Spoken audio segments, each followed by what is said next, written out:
What's up, guys? Today I'll be interviewing. How do you say it? Is it KYMO or is it KYMO? KYMO, yeah. Yeah, that's what I assumed, but I don't want to sound illiterate or anything. Oh no. This is my guest. He's been on my list since the very, very beginning. He's been up and coming for what, 3 years? 2 years now? 3 years, yeah. 3 years, right? You dropped. I remember when you dropped your first song. You always edit your pictures. You always edit your pictures a certain way. I've noticed that. Why is that? Is it to go with the theme of the song? Well, I have like what I was doing. It was like a phases thing. Like I was trying to do like a just words on a picture phase, like a face phase, that type of thing. Like when I first started dropping on SoundCloud, most of my songs, it was just some type of background with the words, the title over it. Yeah, typically people start off. Yeah, and then when I got to streaming services, like my first phase was like all my cover arts had my face or body in it, just to try to help get my look out there. Makes sense. And then the next phase, I'm either going like combine them or probably go with just more of like an artsy type thing. See, I like your last cover art. I like most of the ones with your body in it. Looks sick because you'll usually go with the color and then you'll go with just you and you doing something. And typically the way you look, you will go with the like how you feeling in the song. Yeah, sure. I fuck with that. Like I rock with that. What got you into music? What made you want to do music in the first place? Was it your forensic background? Was it that, or was it just you've always liked music? So actually, I hadn't even when I started making music, I hadn't even gotten into forensics yet. Oh really? So when did you get into forensics? Forensics, my junior year. Your junior year, yeah. I wish I would have done it earlier See, it makes sense because I did start peeping you around my freshman year. Yeah, it makes sense. For those of you who don't know what forensics is basically, what would you call it? It's like the artsy debate cousin. Yeah. Basically, you do poems, anything of that matter. You can do domestic interpretation, which is basically not domestic, dramatic interpretation. And usually that's like it'll be very emotional and it'll be really based on emotions, or you can get humorous interpretation. Or there's different types of poetry settings. Which one did you do? I don't actually know your thing. I actually did duo with my partner. I don't know. Do you know Brian? I've never met you. Well, we've always seen each other, but I never say hi because I'm always like, they probably think I'm like, they don't like me or something. But I think that's how most people are. Yeah. Shout out B Stacks, by the way. But yeah. How'd you even get into that? You said you didn't do it till your junior year, so who got you into that? Yeah, it was actually my school's theater teacher, because I've always been big on theater and all that. Yeah, you did that one thing, that the Wildin' Out kind of thing, right? Oh yeah. That shit was dope. You had me going to my theater director going like, hey, we need to do something like this. That shit was dope. Like I really I rocked with that. So it was your theater teacher who did it? Yeah, Miss Brown. I love Miss Brown. Oh, I didn't know that was your theater. I thought she was an English teacher. Wait, which one? There's a white Miss Brown, there's a black Miss Brown. Oh, I'm talking about Black Miss Brown. Yep, that's what I'm talking about. That's she's the godmother. I love her so much. Man. She's such a sweet person. Yeah, facts. I mean, she can get mean, but she fix your face. Real quick. Yo, I love Miss Brown. So Miss Brown was like, you need to get involved. Yeah, because we had just got I've been at Sumner since 8th grade, but we didn't get a theater program till my junior year. So, oh really? Yeah. And wow, that's ridiculous. I was really happy about that. So when she seen my interactions and everything in the class, she got that eye. So she does. She was like, oh yeah, she got on me. And at first I wasn't gonna do it. I was like, nah. But I just had to change her heart. Yeah. There's a stigma. It was like, I got blue hair. Right. Yeah. So Ms. Brown got you into forensics, and when you went to your first forensics tournament, how'd you feel about it? Were you nervous? Were you like, I was. It's weird. It's like a feeling I get before I do anything for the first time. It's like kind of nervous, but not like complete butterfly feeling. It's like nervous mixed with like, all right, let's just get it over with, like that type of thing. So the way the rounds work, they're an hour and 30 minutes. They're long as hell. Yeah. You're there from like 6. You wake up at 6, get to school at like 6:30. Yep. You don't get home till like 4 or 5. Man. But yeah, so when we was first doing the rounds, I wanted to just go as soon as the round started, get it over with. Then the more I did it, I was like, nah, I'd probably wait till more later in the round, And the first tournament, we actually got first, in duo, but I actually went to sleep after semifinals because I'm like, we you didn't stress it. I have a question. This is more of a personal question. When you go to the Acacia tournaments, am I the only one that feels kind of out of place? Because it's nothing but white folks, bro. Man. And I always feel so uncomfortable. I'm looking like. I always feel so around. uncomfortable because they just look at you and they're like, oh yeah, they don't know what I am. I'm like, yeah, hi, how are Facts, you? Yeah. It's always weird. Maybe that's just me, but I never felt comfortable at any K-Shit tournament. Ever. Yeah, no, I always feel like they're just looking at us. Like, I agree, yeah, because me and B Stacks, Brian, I call him B Stacks. Well, his hair's dope. Oh, he always has the braids. Yep, the braids. Yep. Yeah. So me and him, we look way different from everybody there, and we're doing duo, and all of our pieces are always like.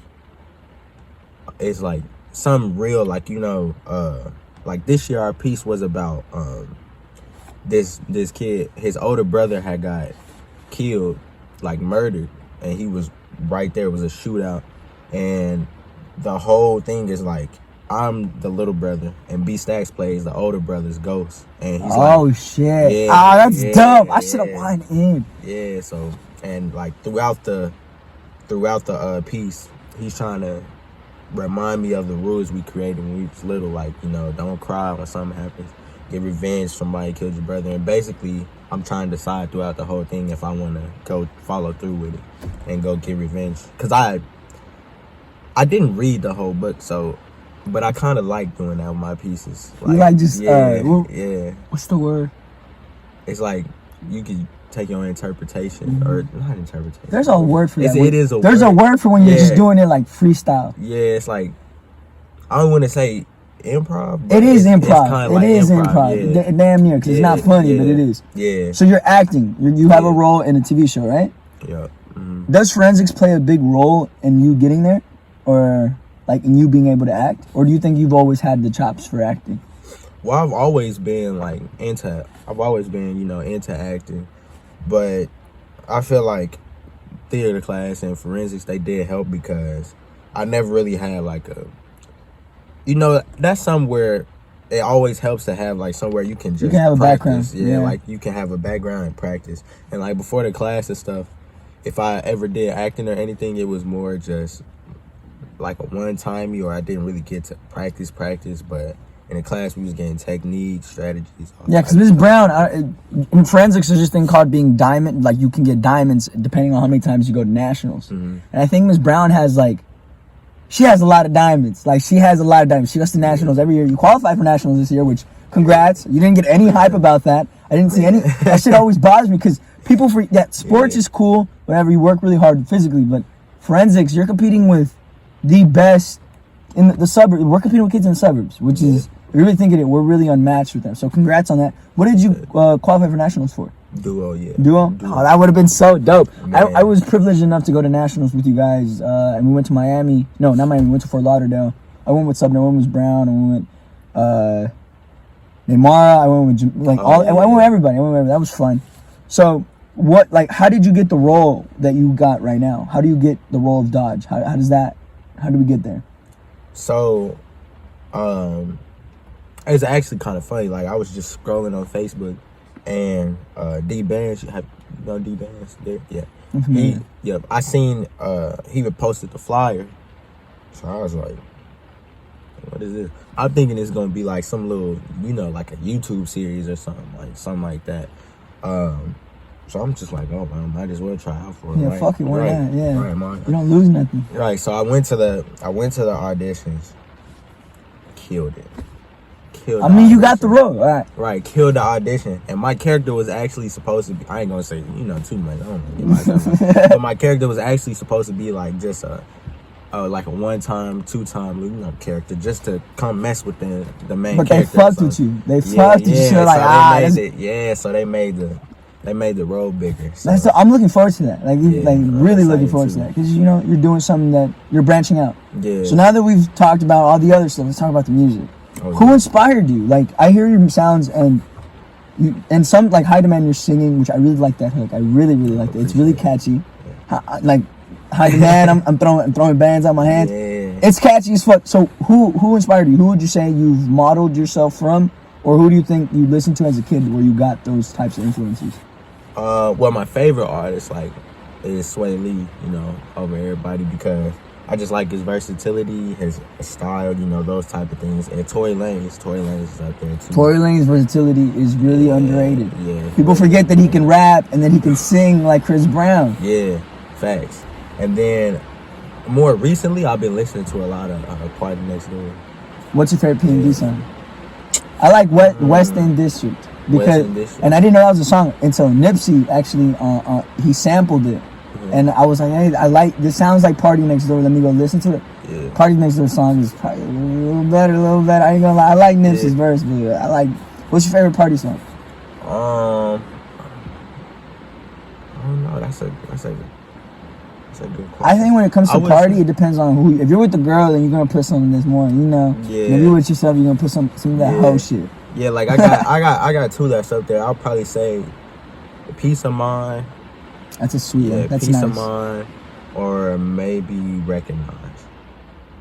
Oh, so those are two different vibes completely. Yeah, that's why I was saying like I could say both of them because they're different lanes. So. And do you like the rappy Tory Lanez or do you like the singy? Oh, I like singing Tory Lanez. Like, have you heard Hot by Tory Lanez? No, I like rappy. Oh, you like rappy Tory Lanez? Yeah, I like Coldest Playboy. Have you heard that song? I like that style of Tory. Oh yeah, because he just gets real grimy with it. I like it. I like it. I can see that. Yeah, but Hot by Tory Lanez. That's like favorite song I'll go listen all to it. time. I'm gonna listen to it later. All time, yeah.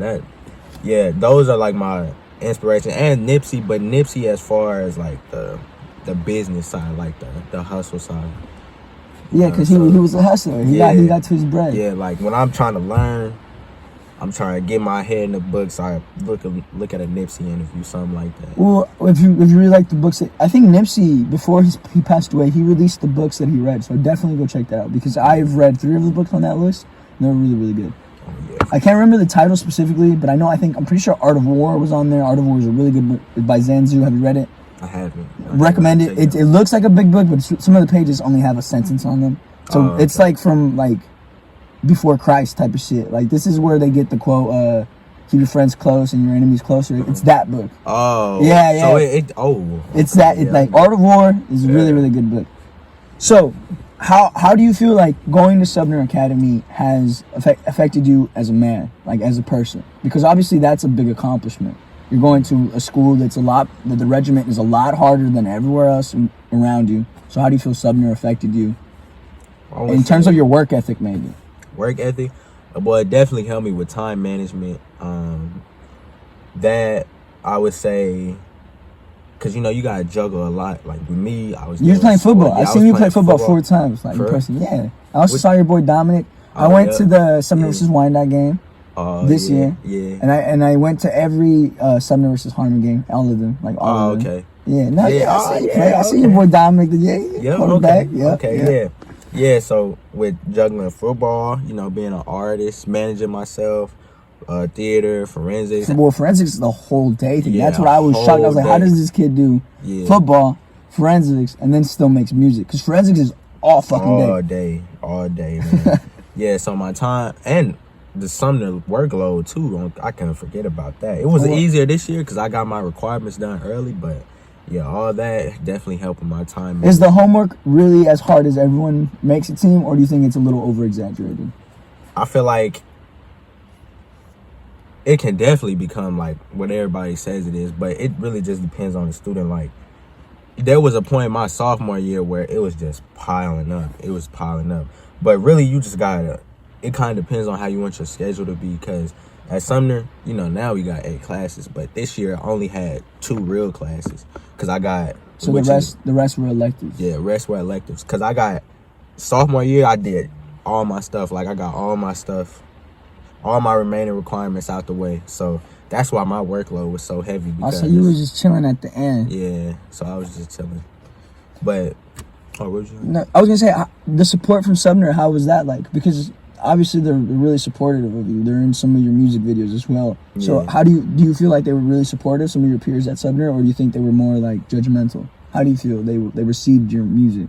I feel like when I first started, it was more of like, they weren't judgmental, but they just didn't take me seriously. Like, it might have seen it as like a phase or something, but with that school, like, the more serious you get about something, the more serious they get about something. So it's like, as I got better and progressed, like, I threw a showcase up there, and the whole auditorium almost, like if I would have did that my first year making music, it probably would have been like 15 people. There would have been no support. When did the upperclassmen start fucking with you? Because I know you do a lot of work with people who graduated the same year as my sister did, the 2018 class. Yeah. How do you tap in with those people? They're the ones who film your music videos as well, right?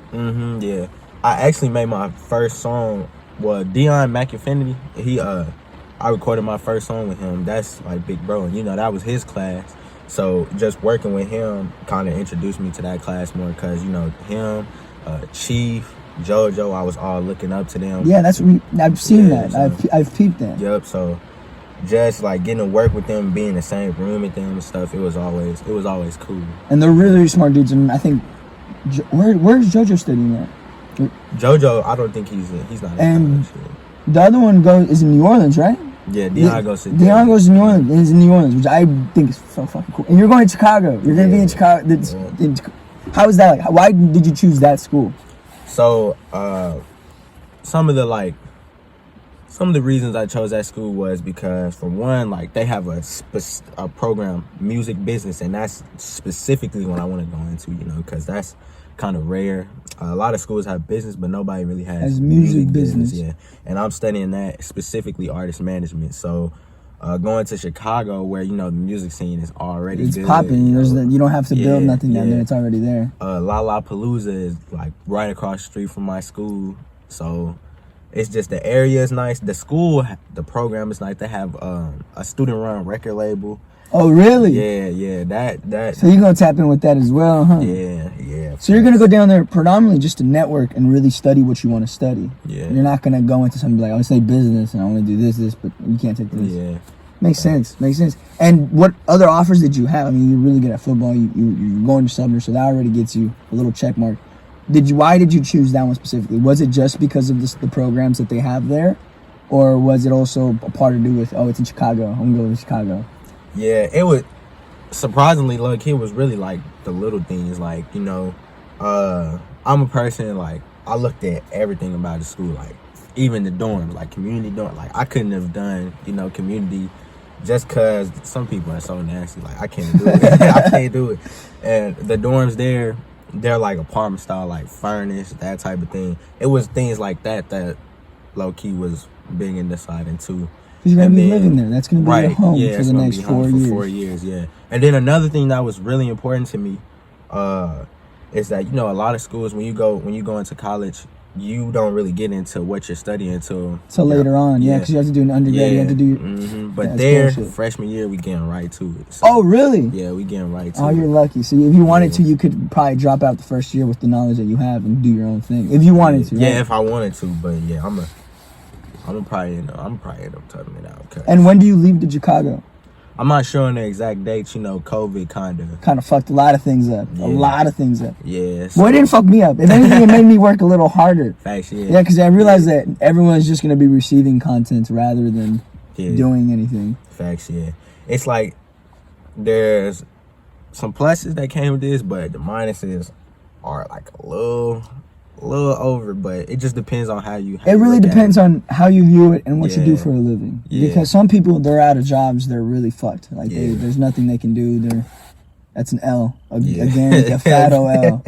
Yeah, that's definitely an L, yeah. And then there's other like creators. I know artists, probably creators of all types, they can go crazy with this time. Yeah, I don't understand why artists right now would have anything to complain about, because right now people are literally just taking in. They're not putting anything out. They think they can't put anything out, but they're taking in. So COVID has not affected you, or has affected you? It affected it affected me show wise. How so? Because there's no open venues. So, right. Yeah, but that makes sense. And another thing is, like, I can tell when like everything does open up, people are still gonna be weary. I'm gonna be weary. Like, I haven't gone to the mall yet. The mall's been open for a good 2 weeks, and I'm not going there until I'm gonna wait like 3 months. I'm chilling. I can order shit online. I'm fine. Facts, yeah. So I don't know. I feel like streaming is gonna be, that's definitely affecting me in a positive way, because now people, like, I feel like this is a good time for artists to do music videos, but I don't really see artists doing music videos. I agree. I 100% agree, because right now, like I said, people are taking in content. They're going to sit there and fucking watch it because they have nothing better to do. Right, yeah. Like the High Demand video. That was lit, with Jocelyn and everybody. Yep, I didn't even leave the crib for that. No, yeah, I peeped that. You're just in your neighborhood. Yep. So I feel like it's those type of things, like, well, I feel like this is a humbling experience, like, because, you know, people who are grand and go over, they might look at this like, oh, I can't use my house because it's my house. Like, I need to go above and beyond. But if you could work with what you got. I mean, Chief Keef did all his first 5 music videos inside his house. Yeah. Yeah, because he was on house arrest. So and those went like platinum. They did fucking phenomenal. Right. So I don't agree with that excuse. I understand why people may use that as an excuse. Yeah. But I think sometimes it is better to work with what you got rather than try to do extra. Why are you gonna be extra? You don't need to be extra. Exactly. I want to talk about your dad and your mom. How supportive have they been? Because I see them in your TikTok sometimes. You put them on your Snapchat story. How supportive have they been with your music and all that? My mom's the #1 fan. Pops is up there too, but mom, she is like every show, everything, like know the words, know the songs. She be pulling up to. I have a friend that works at Go Chicken Go. She said my mom be pulling up, blasting the music at the drive-thru. So, yeah, mom's is always supportive. Pops, he's like getting on the wave more. Like, they was both a little iffy when you first started. Like, they didn't know how serious I was, because, you know, they thinking I'm taking this money, putting it into this, and there's nothing coming back from it. They're just losing. Yeah, so the more I got serious about it and I got better with it, they've always been supportive, but they just got more supportive and backed me more. And has your extended family also been supportive? Like, do they show love as well, or do you keep it low key? Are you like, Yeah, I put the music in everybody's face, so they, I mean, you know, family, they probably gonna rock with you no matter what. Yeah. But I can see like they starting to play it at gatherings more and stuff. Well, because it's mixed well. And it sounds good. It's pleasing to the ear. If it wasn't mixed well and it sounded like homemade, I'm pretty sure they would probably like, I think they would still show love, but your shit sounds good. Like, you can play it. You know what I'm saying? Like, you can play, like Frosty, you can play it. FOMO, you can play it. All that, like, you can play that. You can actually listen to that. You can't, it's not something that you can just, you know how, like, For Your Eyes Only, you have to really, like, you can play it in the back. But you're not going to just play it just because. Yeah. You're going to sit there and you're like, oh, shit. You're listening to the whole story. Thanks. When you're writing your songs, what is that like? Like, what is your writing process like? Or do you not write? Or do you just freestyle it? What is that like? What is your creating music like? Yeah, I do write. Do you listen to the beat and then move on? Or do you write the song and then look for a beat that matches that tempo? Or So I kind of do both. Like, a lot of times, I might... It's kind of not a bad thing, but sometimes people don't think I'm listening because, like, I just get stuff, like, it'll just come to me and on the spot, like, I'll type it on the spot. Like, it's that type of thing. I kind of just, sometimes I have time where I'm like, all right, let me get a song out or something like that. But most of the time, it kind of just comes to me. Like, it could be a random time, like 3 a.m, wake up out my sleep. Oh, dang, I just thought of sleep. Like, that type of thing. Oh, that's dope. Yeah, so it's like, I do write, and then sometimes I have beats where I have some written, and I kind of go through, because I have like 900 songs written in my phone, like from the past since I started. Damn. Yeah, so sometimes I hear a beat and kind of go through what I have before I write something new, just to see like if I got anything. If it matches it. Yeah, and then sometimes I just, you know, get a beat and write on the spot. So how do you choose what songs you release, or do you just release everything that you make? I like to time it, like... Yeah, you always say, hey, guys, I'm going to be dropping at this time. I peeped that with your music video. You gave us, you said 2 weeks ahead of time. You were like, hey, I'm dropping this time. You still dropped it early. Facts, yeah. Facts, yeah. Yeah, I like to plan releases, but not over planning. Like, when I'm about to release a song, because as an artist, you get that feel, like, you know when it's time to release again. Yeah. So, I kind of release, like, based on, like, what's going on or, like, what I feel is good for the time. Like, there's songs that are cold, way colder than the ones that I have out, but I just don't feel like it's the time for it yet. So you try to be as meticulous as possible with it. You're like, this is the vibe that we're getting right now. Yeah. That makes sense. Yeah, okay. like, and if I'm at a point in my life where, you know, I'm like depressed or something, for example, like I wouldn't release like the happiest song in my, if it makes sense. Like I release a song that matches your current mood. Yeah, that makes sense. I respect that. So that way your music is genuine. It's not BS. Facts. Yeah. Is that important for you, for your lyrics and your music to be realistic to who you are, or do you focus more on just, this is what's gonna be hot, and so this is what I want to drop? I do a mixture. Like I keep it real to me, but I kind of make it like, I put a twist on it. Like for my song 19, have you heard 19? I went through your whole discography. Oh yes, and I've been following before that. Oh yeah. So I was following before you were even on Spotify. Oh, like the SoundCloud days. Yeah. Oh yeah, dude. Because I've been your friend on Facebook for a minute, so I would see you just. Yeah. I've seen the natural progression. Oh man, that's love. Yeah, and yeah, from being in the basement making songs with a homemade pop filter, man, the growth is crazy. No, literally, like the growth is wild. Yeah, man. But I don't even remember what was. I was asking you if it's important for you. Oh yeah. To be genuine in your music, or are you focused more on something that people are gonna listen to? Yeah. Boy, it's getting down out there.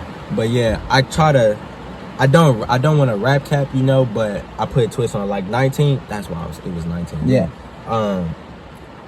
If you listen to that song, you might think it's about like one female, but it's actually, you know, different stories from, like, I took a little bit from my experience with one girl, took a little bit from another, and kind of put like little twists on them to make it sound like it's one story. It's one cohesive story. Yeah, that type of thing. So that way it would be more relatable for each thing. Yeah, so it wasn't just one big ass toxic relationship. Yeah. No, it was just pieces from different relationships put together to make one story. And because it's raining and I'm pretty sure that the audio is going to be a little meh, can you explain where we're at? What is the importance of this location that we're at? Oh yeah. So we're at Arrowhead Middle School. I went here for 6th and 7th grade and 8th grade. I went to sumner, but I chose this spot. We're on like the side of the school. We used to have rec out here.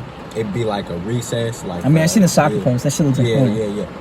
But we used to bear crawl. I don't think, well, they can't see it, but there's a fence right there. You see that little baseball thing? Yeah. It's a white fence all the way down there, like for by the practice? houses. Yeah, we used to bear crawl all the way. Damn. Man, but yeah. So you've been playing football since you were little, huh? Actually, I started in 7th grade. Oh,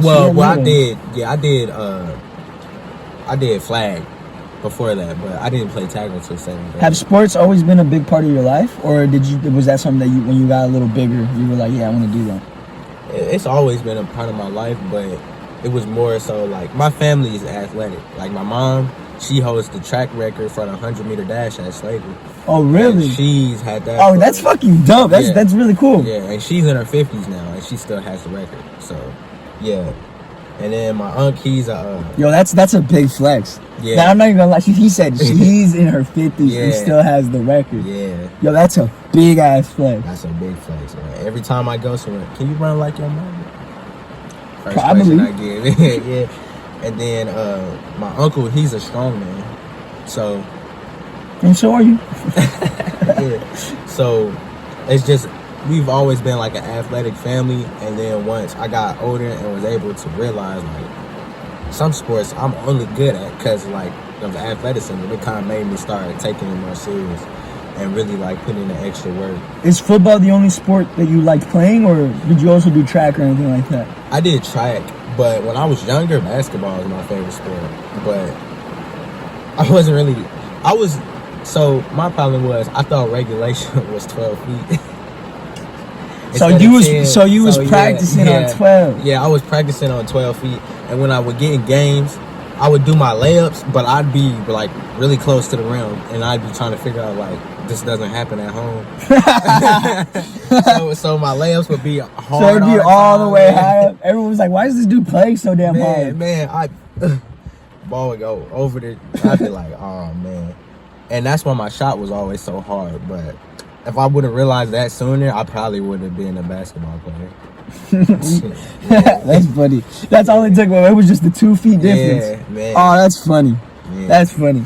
Do you think that sports helped you in any way besides the athleticism way? Do you think you developed maybe respect or something like that from sports? Yeah, I would say sports helped me like mentality wise, and if you look at it like you can connect sports to business. Like a good athlete, I don't want to say any athlete, but a good athlete or a hard working athlete, anytime they get knocked down, you know, they're going to figure out some way to get around it. If you apply that to business, it's really the same thing. You just got to have that, what's the word? Not persistence, but something like that. Somewhere. Some big word. There's been a lot of words we've been lacking. We like right there. Man, I got to go look at the dictionary or something like that. But yeah, you just got to have that, you know, persistence to just keep getting back up, keep working no matter what. Overcoming obstacles. I look at that sports wise, like somebody's in front of you, they're bigger than you, but the touchdown is right on the other end, so you gotta get right. Yeah, I see that as like hitting a goal, you know, obstacles in a way. Do you set goals for yourself ahead of time? Are you one of those people, like in terms of your music, you're like, hey, I have to drop a song by this month and around this week, I want to get this music video done 3 weeks prior to this? Are you like that, or are you more just going with the flow type of shit? Yeah, I would say in certain instances, I'm goal oriented, but other times it's a go with the flow type of thing. Like I don't plan everything. Like sometimes I just go to the studio, that type of thing. But in terms of like, you know, there's a whole process behind getting your songs on Spotify, Apple Music, all that. So I have deadlines I have to make for that. Like I need to pay this by this day, that type of thing. So I do goals in that. And who taught you about your licensing? Because I remember we were talking about this on Snapchat once. You were really giving a lot of help to a lot of other artists. Who taught you all of that about the licensings and the copyright and all of that? Who did you learn that on your own, or did someone point it out and were like, hey, do this, and that? Yeah, so the producer of my first couple of songs on like Stun, Reed, his name's Tree on the Slack. That's another big bro.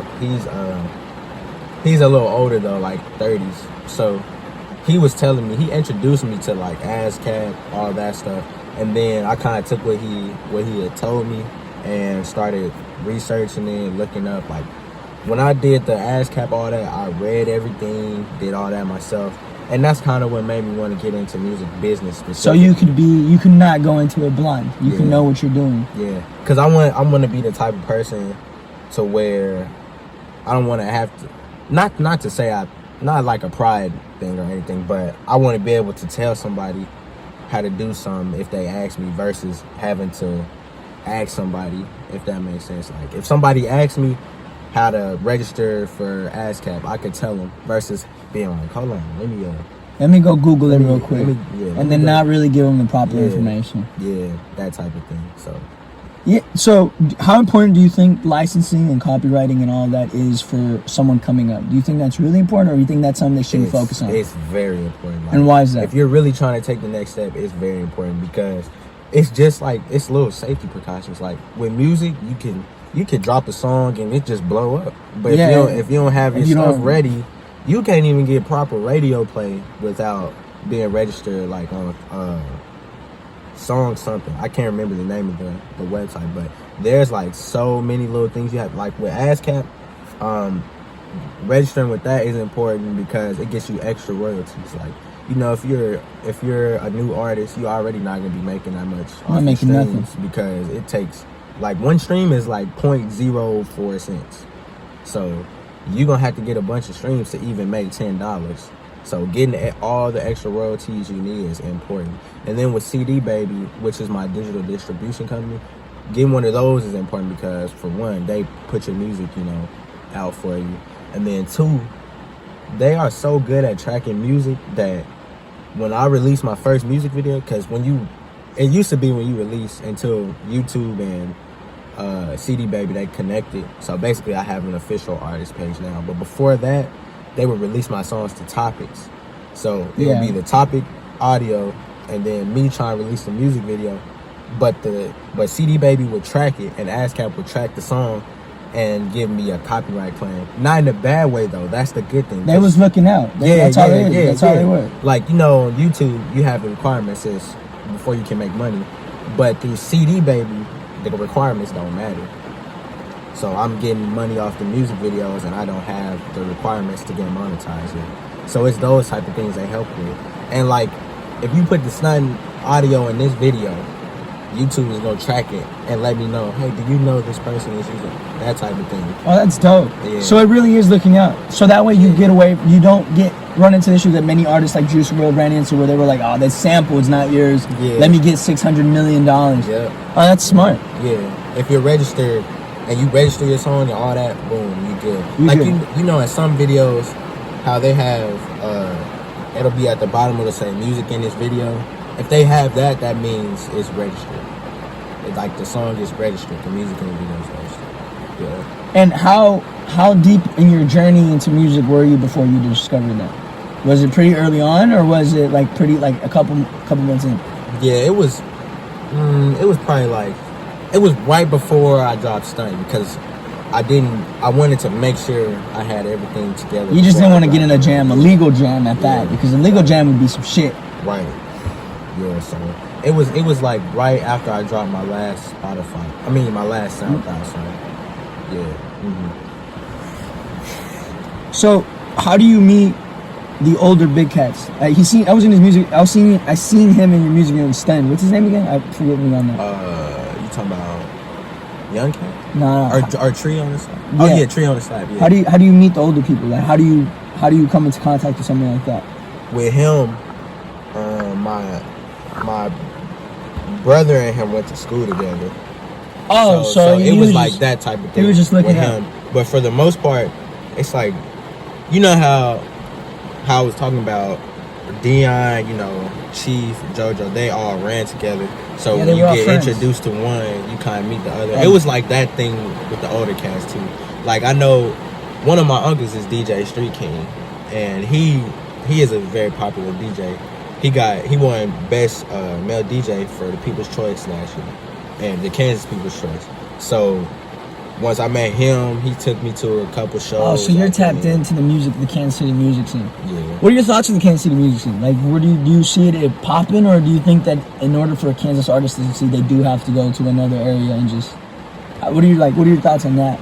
So I feel like we are stuck in trap mode, but it's like older trap mode. Like if you listen to, like, a lot of the producers are like more popular artists, it's all trap music. Can I be honest with you? What I think the problem with Kansas City, but it's also the most beautiful part about Kansas City, we're in the middle. So that means that we get people from all over America. Yeah. So that means they're bringing in their sounds and their influences to here. So instead of us having one sound, we have 6 different sounds because everyone is moving from different locations to here. Yeah. I think that's the only problem that we'll run into with time, is the fact that we don't have, Detroit sounds like Detroit, the Bay sounds like the Bay, Atlanta sounds like Atlanta. You know what I'm saying? Do you get what I'm saying? We sound like everything because of our location, because of where we are on the map, and because of where we're at on Route 66. Yeah. Like, if you really look at that does play a big role in my opinion. Yeah. Do you think that in order for the Kansas City scene to grow, you have to collab with people, or you think it really is just one artist putting out music on their own, and then over time they'll just look at others?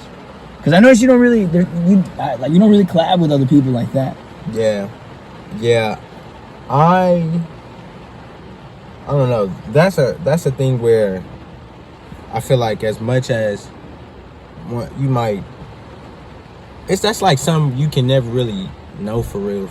But that's just what I think. It's like it can go either way type of Why thing. don't you collab with people? Or why don't you feature with a lot of people? Why don't you like, hey, let me hop on your song? Or why don't you think people hit you up to hop on a song? What do you think that has to do with?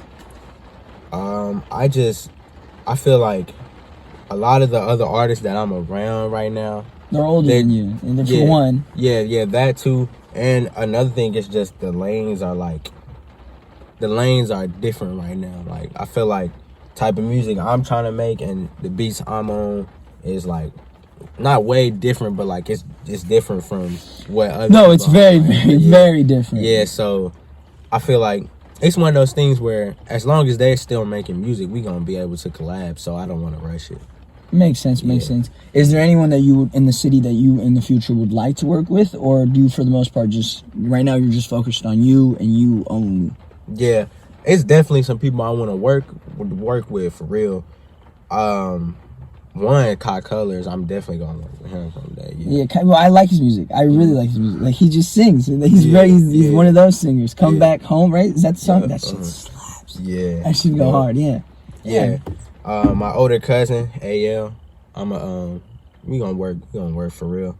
I can see you and Kai Colors working very well together, actually, because it's the same. Well, maybe not the same sound, but it's you guys could hop on a beat and it would work. Right. Yeah. But for the most part, I'm just, I'm working on building my following. So when I do collab, and you got 2,000 Instagram followers. How many followers you got on TikTok? TikTok, I think I only got like 700 right now because I kind of slacked off on it. Went out of town, did some trips, but I'm gonna get back on it. I'm just trying to build up my following, I'm trying to get some checks. That way, whatever moves I do make, they'll be more valid, Yeah, because if you're making money, then they can be like, all right, this guy's legit. He's doing this thing like that. Makes sense. How do you intend on growing like your audience, or what do you do to grow your audience? What do you personally do, or do you not want to give away the secret? Well, yeah, no, I'm not gonna give y'all everything. I'm not gonna give y'all everything, but I will say that moving to Chicago, I am excited because you're gonna tap in with so many people. It's gonna be so many people from different places because I'm gonna be at an art school. It's gonna be other film people. Like everything I'm gonna need for my craft is gonna be down there. Like people who shoot music videos, other artists, people doing management. Everyone with damn near the same dream as you is gonna be down there. It's gonna be in the same area, yeah. So that's gonna be dope. Yeah, you really are just gonna be networking, and the thing is, you're gonna be living there, so you have no choice but to network with people. It's gonna be. I'm definitely. Does the violence in Chicago have any concern with you, or are you really not? That's not a problem. Like, you really are just going down there for music, so you think you're gonna be out of the way. Yeah, I feel like I'll be out of the way because violence obviously is worse in certain areas, but violence is everywhere, really. I mean, we live in Kansas City, and we're in 6th place, and Chicago's number 1. We're only 5 places away from them, so. Yeah. So I'm not really worried too much. And another reason is because my school is like, it's closer to, it's like in a better area. It's in the nice area. Yeah, it's in the nice area. Cause I did take that into account too, because I wasn't trying to, put myself in a position to even get hurt or anything like that. But I looked at it as, if they do events like the Conan show is not far, like that's where he films at is not far. They do Lollapalooza, we right by Grand Park. I figured they wouldn't do that type of stuff in a really bad area. In a nice area. Yeah, it makes sense. Makes sense. So let's talk about your tattoos, because I know people like that. What is that about? When did you get that, and what is the meaning behind it? So this is Philippians 4:13. This was my first tat. The only reason I was able to get it is because it's a Bible scripture. Yeah. So I definitely used that. I got this when I was turning 16, I think. 16, I think. Yeah. When I was turning 16, I got this, and then later, this is just, I didn't get the name of the scripture, so I just got the name of the scripture. And this is a little faded. I got this a year after this one, but it was supposed to be like some clouds and then Philippians 4:13 coming out. And it was just kind of my way of sneaking a half sleeve past Mom's. Sorry, Moms, but she already know now because it's on her arm. Yeah, of course. And after I got these were like the stepping stones. Like this, it took like an hour and 50-something minutes, and I was just holding my arm like this. So I feel like these were like the tattoos that got me prepared for all the other tattoos that I'm trying to get. Because I don't want to just get them everywhere. I just want in certain locations. So you do plan on getting more tattoos? I was supposed to get a tattoo on my collarbone. I had my appointment for like March 16th, but then the Rona hit. Oh, yeah. That was because I missed it by like a week, dog. Yeah, by a week. Just missed it. Yeah, that made me so mad. I have to wait. I think my rescheduled is September, but even then, that's... Oh, yeah. It's a little iffy. Yeah. So the only reason you were able to get a tattoo was because. Do you think your mom would be upset if you got more tattoos now, or do you think she's more lenient with it because you already have one? Yeah, no, she's not tripping now, especially since I already graduated. Yeah, you grown now. And yeah, so like I'm gonna get the next one I'm getting. It's probably gonna be. Oh, I had a heat rash, but the next one is probably gonna be it's gonna be like a microphone. And I googled the image, but I'm not gonna go off that image. Yeah, it's like where I'm starting at. Like I'm gonna take that design and probably like do something to it. Add your own little twist to it. Yeah. Mm-hmm. And then I want to get through the pain, love prevails. I don't know where I want to get that. Probably like. And what does that phrase mean to you? Why would you want to get that tattooed onto your body? What does it mean to you? Yeah, that's actually something I came up with, and it was a time in my life I was like going through a lot, and the only thing that was really getting me through it was like, you know, my love for my nephews really and my brother at the time. So just the fact that no matter what you're going through, just like in my head, the fact that my nephew was alive and breathing was keeping me pushing. Yeah. So it was that love, like through the pain, love prevails, you know. And when you fell into those depressing times, how long do you think it took before you got out of that slump? It was definitely some months, definitely months. Cause that's a thing where like, you know, you can tell when you're making progress, but it's like you can't just go from, you know, depressed to happy. It's like a transition phase. And I feel like that's why it took so long. Because it'll be days where you making great progress. And then there's days where you're back at step one. You make 2 steps forward and 1 step back. Yeah, so it definitely took some months. But hey, through your pain, love prevails. When you were going through that phase, when you were depressed, did you make music or were you more just focused on your own well-being? Yeah, I was... Like, those are the type of songs I haven't released yet because I feel like it's not the right time. They're just too dark, maybe. Yeah, like, it's too dark, too... Are they maybe too vulnerable? Yeah, like, if I drop them songs now, people gonna be like, oh, he going through some shit. Let me go give him a hug. Man, like, yeah, like, dang, somebody... So you definitely were creating art during this phase. And do you feel like that helped you get out of that slump, or do you think it made it worse? No, I think it helped because it could, like, for one, it was the one good thing I was looking at, you know. Okay, I might be down, but let me turn this to a story. Like, if something bad happened, my first instinct was, let me turn this into a story, something like that type of thing. Let me get some out of it. If I'm going to be struggling, let me get some shit out of it. Yeah, it makes sense. Yeah, and those was when I really figured out how to get around writer slumps. Because my mind moves really fast. So, like, when I go through something, sometimes I want to just go crazy and type instantly. But sometimes I got to wait and, like, gather my thoughts and everything before I get too deep into it. Do you go on your phone or do you actually write on paper? Most of the time I type. Yeah, I type. When I was at work, I was a waiter at Elevate.